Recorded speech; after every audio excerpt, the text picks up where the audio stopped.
Hello, everyone, and thank you for joining today's session, How to Build IoT on a Massive Scale. Today, we're looking at the steps companies are taking to plan massive IoT networks. Now, implementing out-of-the-box development kits provides edge IoT gateways, mesh networking, cloud connectivity, and more for rapid deployments that scale. Our speakers today are Gennadiy Borisov, President and Co-CEO of Klika Tech, Ryan Vanderwerf, Partner Solutions Architect, AWS, and Ben Corrado, Head of US, Wirepas. Please use the Q&A feature located at the bottom of your dashboard to send us any questions during any point during the session, and our presenters will work to answer as many as possible. We'll make a recorded version of this webinar available along with details on how you can connect with our presenters for more information. With that, we're ready to start today's session, How to Build Massive IoT. And we'll start with Ben and a look at some of the new approaches companies are taking to plan massive IoT at scale. Thanks, Ben. Awesome. Thanks so much, Joe. So I'm Ben Corrado with Wirepas, and excited today to walk through some of the things that we've been working on here to really enable massive scale and walk through some real world use cases of what we're seeing and how people are implementing those solutions, and in particular how we've been building those with Klika Tech and AWS to make them scale quickly and move out into the real world. So we've all started in the Arduino space at some point in our careers of building IoT devices and tried to figure out how to take these things from these lab creations out to the field. And often we find that the pieces we start with in these prototyping solutions aren't right to be able to scale long term. I think that's one of the pieces we've been working on, the three companies here together, on how do we put together solutions that you can get started with from day one and roll out to production and scale of millions of units out there. And at Wirepas, our piece of that is really around building a solid wireless mesh that lets you connect lots of different devices up and merge those all into one massive network that makes decisions autonomously and builds the networks without input required from the end users, which makes it very easy to deploy. So we run on top of off-the-shelf device hardware. We have a software layer that runs there. You build applications on top of that. Then when you deploy those devices out into the field, they form that automatic large-scale mesh network and connect to any number of gateways out in the field and pass that data up to cloud services that are able to pull that data in, and whether that's doing things like finding position, giving diagnostics, and doing edge computing, as Ryan will talk a bit about later, that really makes that easy flow through that system, where you can start with one gateway and one sensor and move that up to as many gateways and as many sensors as you'd like. We have lots of different hardware providers off the shelf out there. People that are building tags for asset tracking, sensors for condition monitoring, lighting fixtures, gateways, motor monitoring, and then a ton of different examples. And Gennadiy and Ryan are going to run through some of these of how you can take these off-the-shelf examples and really build towards scale with them.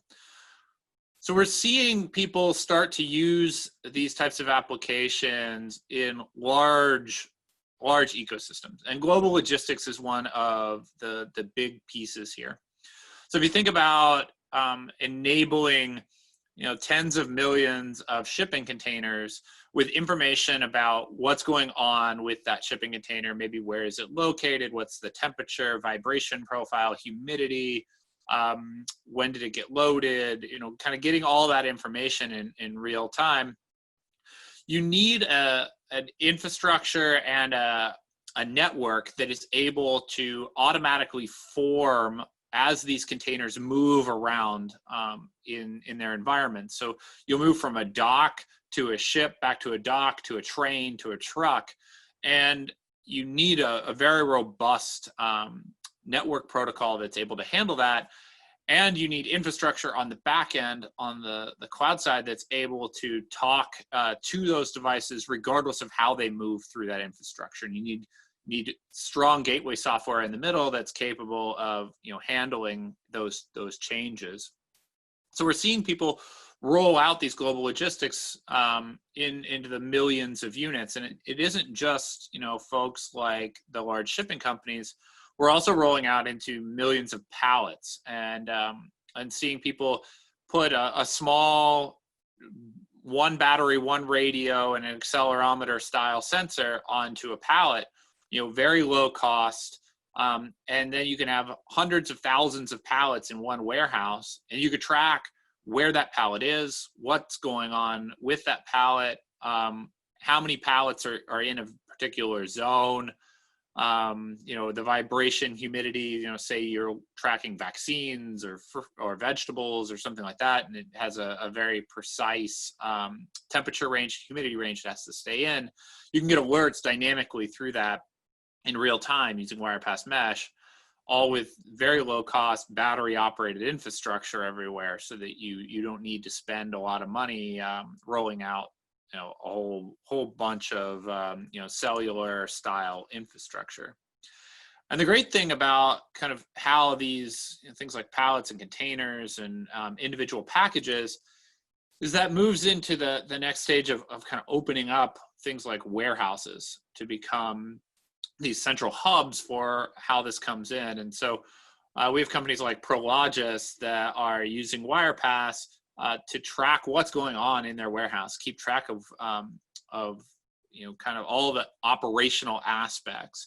And that lets things tie together from an end-to-end perspective.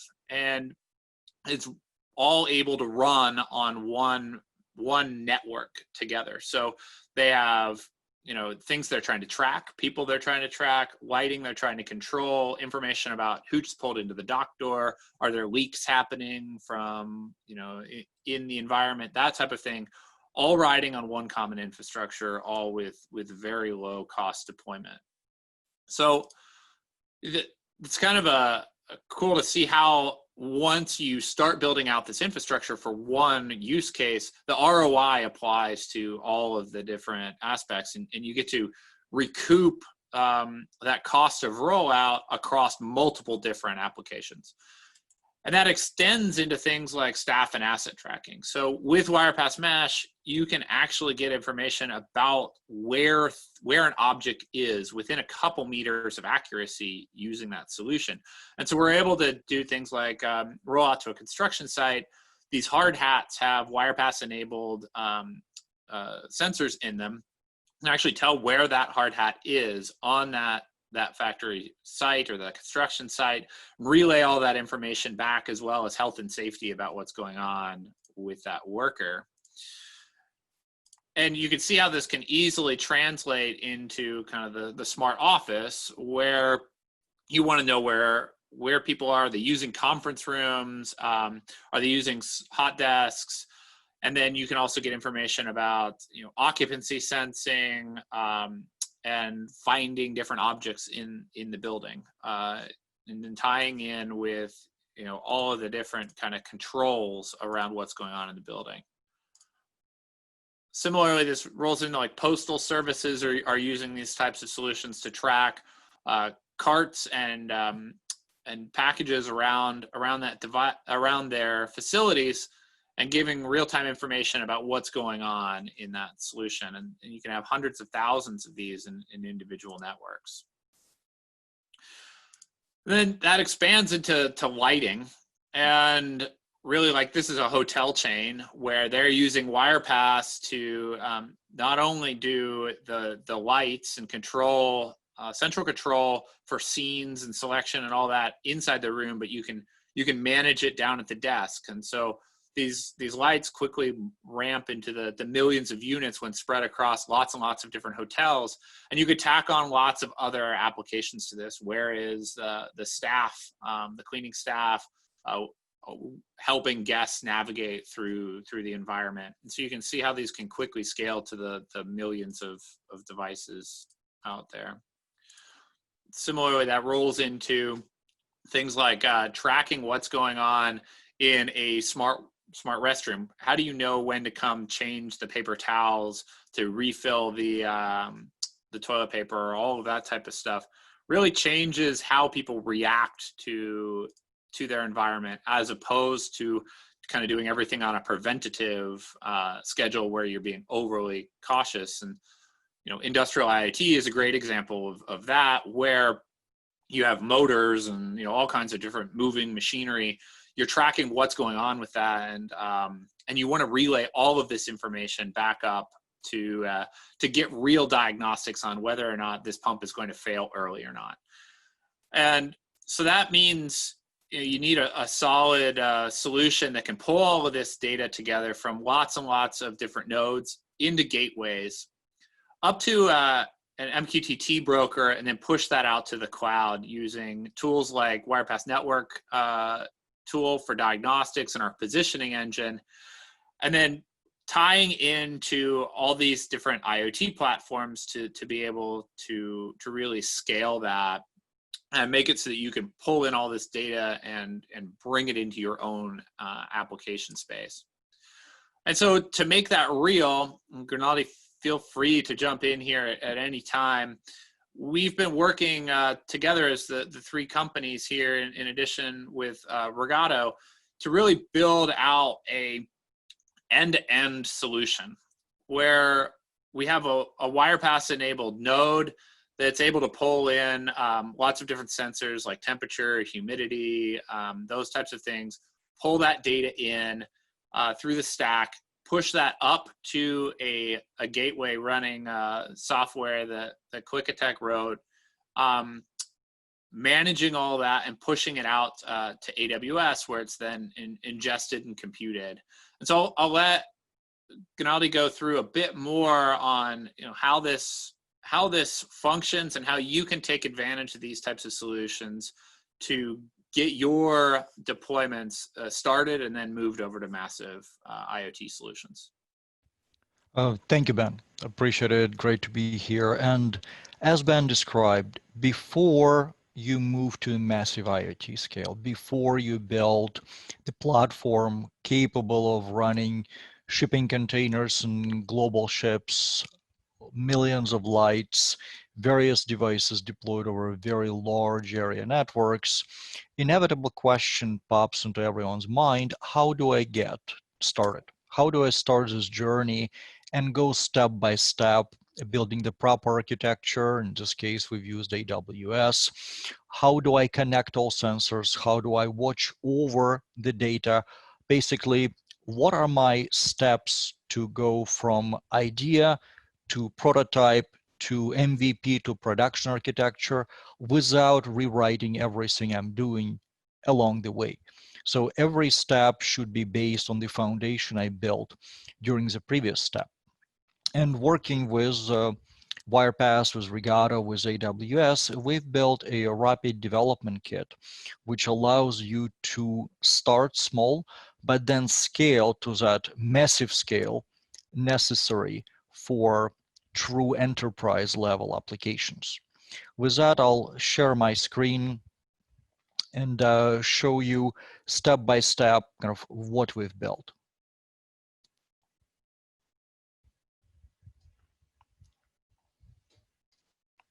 What you see on the screen here is a recipe for our rapid dev kit.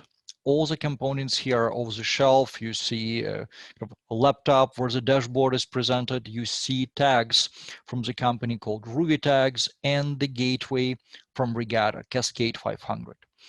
And in following steps, I'm going to take you through components of the architecture and then present the full architecture end-to-end from sensor to the cloud, to the outcome, to the dashboard.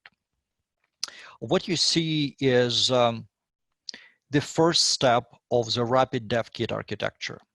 We have sensors from Ruby, so-called Ruby tags, which are based on Nordic NRF52832 module, STM accelerometer, and Bosch temperature and relative humidity and air pressure sensors. Those Ruby tags, you can acquire them, they're off the shelf. They are open firmware, open hardware, very good in allowing you to build the platform to start measuring and sending the data. The key element here is a Wirepas snap, which lives inside Regatta Cascade 500 Gateway. It's based on Ubuntu core, which talks to those Ruby tags and receiving information from them sends them to AWS cloud via MQTT, and then AWS allows you to receive, manage, and process the information and present it, understand it, and present it on various devices. If we do a little bit of a zoom in, this is what you will see in the next step is environment where multiple sensors, as long as they support Wirepas protocol, can talk to each other and talk to Wirepas Snap living inside Regatta's gateway. Inside the gateway, we have AWS Greengrass running, which uses multiple lambdas to process the information, receive it, process it, package it, and send it out to the AWS cloud, to AWS IoT core. What's going on inside the AWS? You will see that AWS core receives the information based on the Lambda's actions from Greengrass. The device to cloud Lambda service sends all the information to the device dashboard, and we have the Wirepas services running in the cloud as well. This is important to notice that all the components used here are not theoretical, they're not just beta components, they're full production components from AWS and Wirepas. It is a real architecture which can be scaled to support not just few tags, but multiple thousands and thousands of tags running in production enterprise level environments. And if we take the next step, you will see the full end-to-end architecture from the sensor to the gateway, from the gateway to the cloud, and from the cloud to the dashboard to enable a full sensor to outcome rapid Devkit. Using this solution based on, I'm going to repeat myself, off-the-shelf components, you can not only prototype with few sensors, but scale this architecture to support much larger deployments without rewriting the code, without rewriting the firmware, or using non-production level chipsets and modules. This architecture runs inside the gateway, the Cascade Gateway, and AWS cloud instances, and we target this at companies who want to start this journey to build massive system based on Wirepas protocol and AWS cloud. As a result of what you see on the screen, you will see the dashboard, which displays in real time what would happen to those sensors, what they're, for the lack of a better word, sensing and sending via Wirepas protocol to the gateway, gateway to the cloud. So each sensor, as you can see, is marked and it sends temperature, pressure, humidity, and accelerometer readings to the dashboard. If any company is interested in using this, we're happy to work with you, with Wirepas, with Regatta and AWS to provide all this information to help you jumpstart the journey. Ben?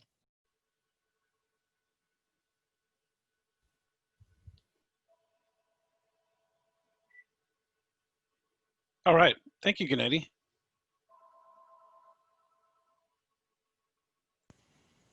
Okay. Ryan, please take it away. All right. Hi, I'm Ryan Vanderwerf. I'm a partner solutions architect with AWS. I just want to call out some of the features of the IoT abilities on AWS and kind of walk you through some of the highlights.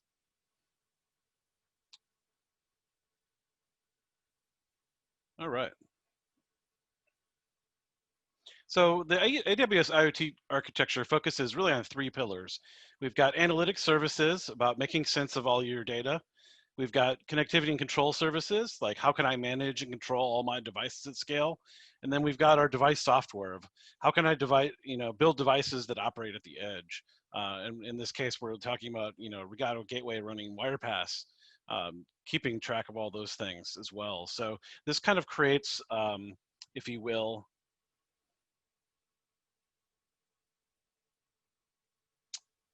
sort of a virtuous circle of all these things. So one's feeding the other and keep going forward. But really, very relevant today is like, how can I manage and control your fleet of devices at scale? So AWS has a lot of services to help you manage these things at scale. So we've got Sitewise, which allows you to bring in large volumes of data off all kinds of sensors from a warehouse. We've got analytics, so all of this data that's being sent to the cloud. For example, when Gennadiy showed you, you do some lambdas, maybe process that data, strip down what you don't need, send the rest of the cloud, log all that in analytics, and then do analytics later, maybe some machine learning or predictive failure of things that may go wrong in your shop floor. And we can also trigger events to happen. So when certain types of events happen of things going through the gateway, we can take action and send alerts to someone, check to see if something's running and take action, spin up another one. We also have a graph you can view with your IoT thing. So we can categorize all of these and see them in a graphical view if you'd like.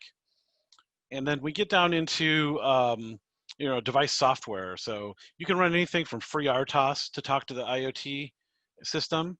You can go to IoT Greengrass, like we were talking about running in the Regato device or any other edge device. And then we can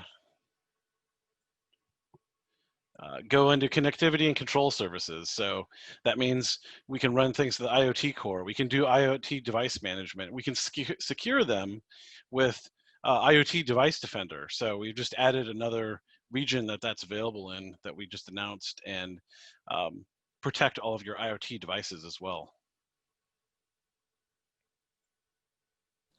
Ryan, I'm sorry. On the presentation. It's a little hard because it's coming through as your camera. Yeah. Okay. Let's. I don't know if I have the ability to make it bigger. So if you right click on the preview screen and do projector mode and then share screen, it will work.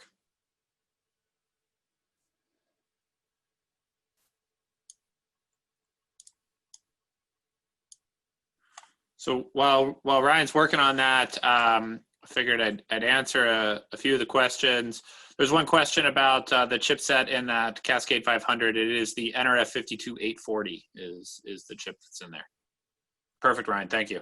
All right. Okay. Can we see this better? Much better. Thank you. Okay. All right. Here's a very busy diagram, but this is kind of an example of everything you could build if you were to pack it all into one thing. This is our manufacturing reference architecture. So you can see things like using your factory floor here, and you've got the Regato going on in here, and Wirepas, and we've got a Greengrass edge device, and we can send all of these things. We can have machine learning running on the edge devices as well. So you can do on-site predictive analytics or see if things are failing or anything that might be out of the ordinary. And then we use all these things like Sitewise to send up to AWS Cloud. And then we've got into, from there we can go into IoT Core, we can do analytics, we can do further Lambda triggering through IoT events, so we can run any kind of Lambdas we want. We can also pipe that data through with Kinesis, run that straight to a data lake, tee that off, do some sort of further, MapReduce analysis on it later. We can also put things in DynamoDB, EC2, compute, ECS, anything you want. We can do, once you're in a data warehouse, like for example, Redshift, we can use things like Athena to do queries and find all of your data there. And that's can be fed into all kinds of systems, even Amazon Forecast or enterprise workloads or EDP workloads. All those things are available to use. We've got some things that really help you control when you're getting to this massive scale. You need a little bit of help. So we've added some features to the IoT device management. So one thing you can do is you can do fast device registration at scale. We have a fleet management that we just recently released. We can also do a fleet indexing and search. So use like a Lucene type of index, and we can search across all of your fleet of devices very quickly instead of dealing with any kind of slow API. It'll come through almost instantly. We can also monitor and update devices. So for example, you need new Greengrass code or those Lambdas running on the edge device, like the Regato device, we can send that out to the things in a click of a button. So you can send that out to an entire group of thousands of things at once. You can send it to individual devices. You can manage the whole fleet like that easily from one simple user interface.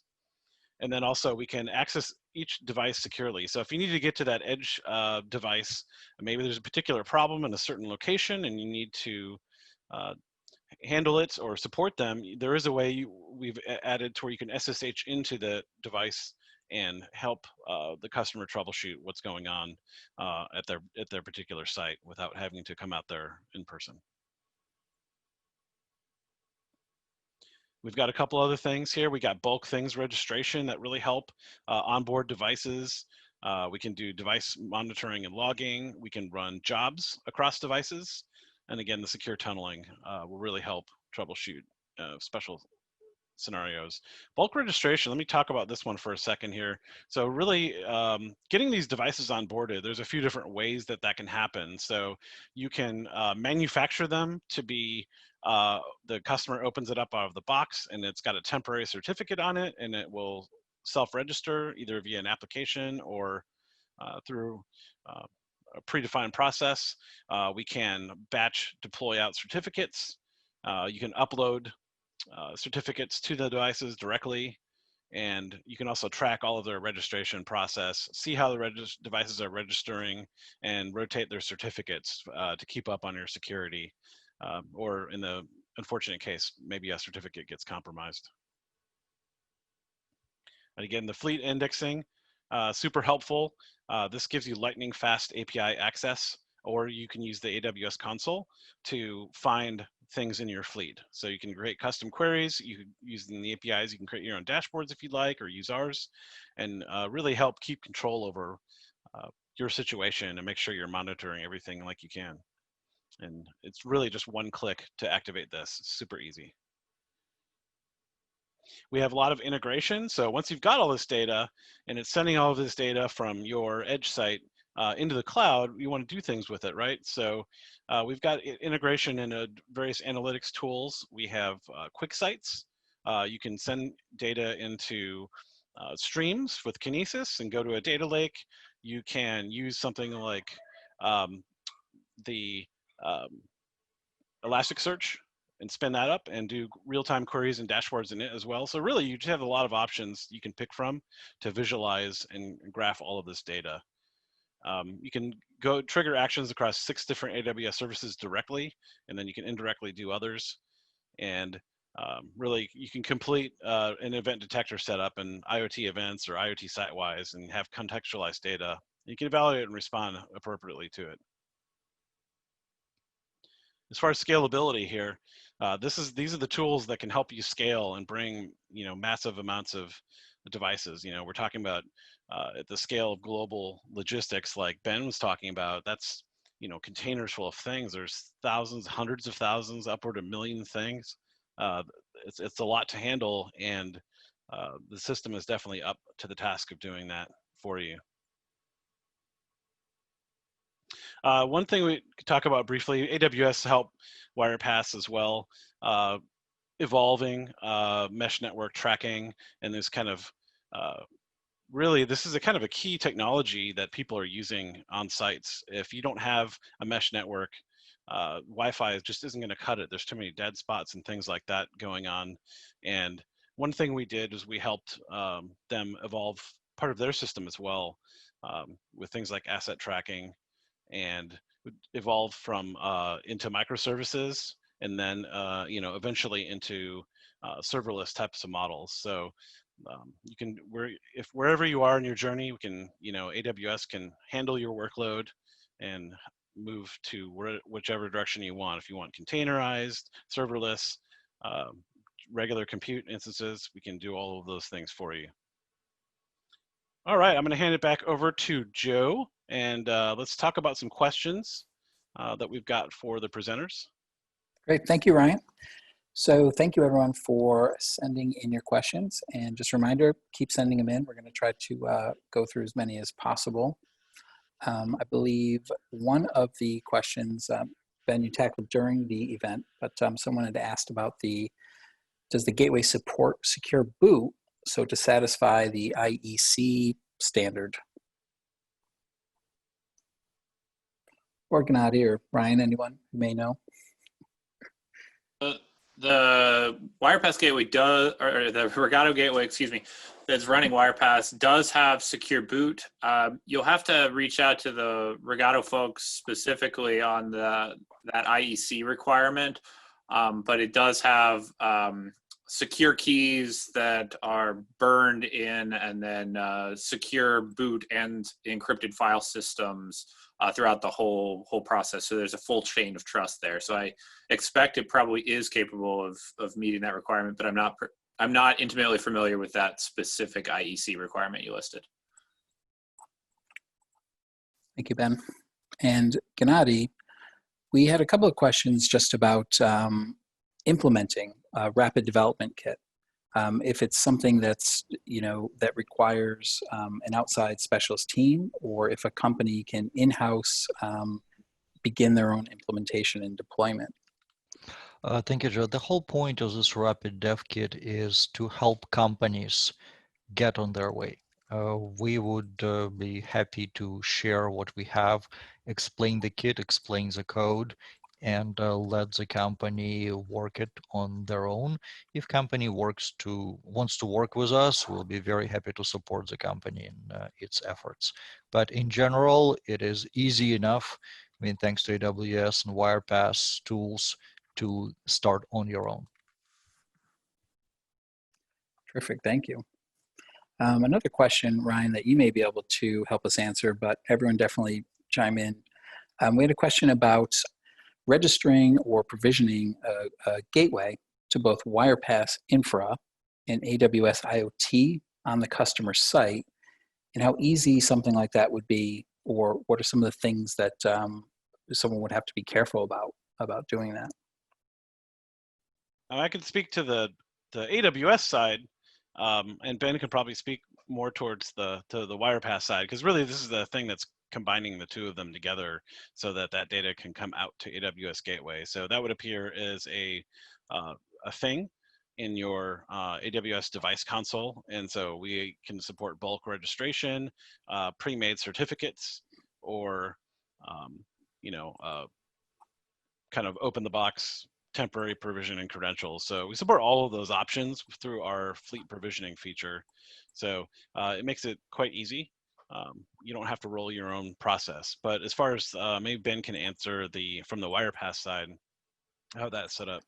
Yeah, so the Wirepas side is very easy as well, and actually all of this can be managed through some of Corrado's tools. So you don't even have to do it when you're on site. You could basically specify what it should all be, and once you plug it in for the first time, it will automatically completely provision itself and has all the right keys in it. But you for the Wirepas side, you effectively put in an endpoint of where you want the data to go from your MQTT side, as well as your network credentials. So your security keys, your network ID, and any other information about kind of what you want that network to do in terms of timing. So it's really easy. You're only putting in a couple of configuration parameters, and that's all done through a deployment tool. Thank you. Just following right up with that, a couple of people asked a question about the ranges that can be expected on the massive scale of IoT. What type of ranges kind of are you guys seeing in implementations? Yes, this is a great question. Indoors, we're generally seeing in the 50-meter range on a lot of these devices. And then once you move that outdoors, you can see, up to triple that node to node. And the great thing about Wirepas is that the network itself extends. So as long as you have a node within range of another node, it can repeat all those messages and route that traffic. And so it gives you lots of scale capability. For instance, we have a network of over 700,000 devices in one Wirepas network covering the entire city of Oslo. So we can get really large geographical coverage with that type of capability, and that's where the power of that mesh comes in. And this is also something, Gennadiy, a question for you, but everyone else, of course, chime in with any perspective on it. But a lot of what people are talking about is just the ROI, and sort of that is kind of often the impetus or major concern. If you're starting, off on an implementation, how do you measure ROI, for something, or is there a baseline that you start with to measure? Of course, thank you, Joe. Every industry has different formulas. If we look at the shipping case, for example, the container tracking or pallet tracking, ROI formulas would be different. The way we would look at ROI is, first of all, in this particular case, combining Wirepas and AWS, is how many intermediary devices would you remove from the network by using Wirepas? What information can you collect which is previously you were not able to collect or collected with certain delays, and how having this information is the simplest possible way, and having the power of the cloud to analyze this information and act upon those results. How will it help? So, for example, in case of predictive maintenance, as Ben outlined, what do you measure and how this could prevent your conveyor belt from breaking? Will you replace it before it breaks? Or machinery, will you analyze the sound or vibration or temperature or current fluctuations of the motor and replace or do a maintenance of that motor before it breaks? So ROI formulas are fairly specific to the industry and unique business case, but having tools at our disposal will allow us, working with you, to analyze this and then propose the best ROI based on specific business needs. I know it's a bit vague of an answer. Unfortunately, I don't have the exact formula, but the combination of efficient devices, efficient protocol, knowing what you can collect, how you can deliver it, again, efficiently, and how you can process it and understand it efficiently in the cloud will help the general business case. And the fact that you can develop it based on feedback from companies presenting right now without rebuilding things many times over will make your CFO happy. Terrific. I think we also had a question just on any advice or insight that we could provide on antenna design. Could we talk about how, from everyone's perspective, how that gets worked in? Yeah, antenna design is obviously an important aspect of any RF-based product, right? So at Wirepas, we're not doing specific antenna design, though we do have a couple of different antenna design partners. We actually just did a webinar on this last week, and Gennadiy was actually a panelist talking about the software aspects, and one of the other panelists was an antenna design expert. Ultimately, antenna design is extremely important to making sure you have a high quality performing product. And happy to put you in touch with the experts in that field. Shoot me an email and I'll get you linked up if you'd like to discuss that more. Terrific. So I think we are just about to run out of time, unless there was any other additional final thoughts that any of our speakers wanted to share. Sure. I have one. I had a question here. I accidentally said I answered it. Somebody had asked what were the advantages of using AWS over Azure, and I just wanted to comment that we don't really focus on our competitors. We're really working backwards from the customer, what you need. But I will say this, from the cloud aspect, once your data is getting in AWS, we've got proven operational expertise at scale. We've got 24 regions with 76 different availability zones across the world, and each availability zone is comprised of many, many data centers. So we've got 175 different services that you can plug into once your data is up to the cloud. So we've got a lot of advantage of any kind of service that we have to offer, 175 of them to help you on your journey and understand your data and wrangle and keep everything organized in your system. That's all I have. Thank you very much, Ryan. And we did have a bunch of questions about how to connect with our presenters and basically what we can do to get things started off. So we will, after the event, make a recording available and some of the images and diagrams as well. And we will make sure that you can connect with all the presenters here with any other additional questions. So with that, I think we can thank everyone for joining us. Stay connected with us, and we will send you along the next step materials. Okay. Thanks, everyone. Thanks, everybody. Thanks, guys. Bye. Bye. Thanks, everyone.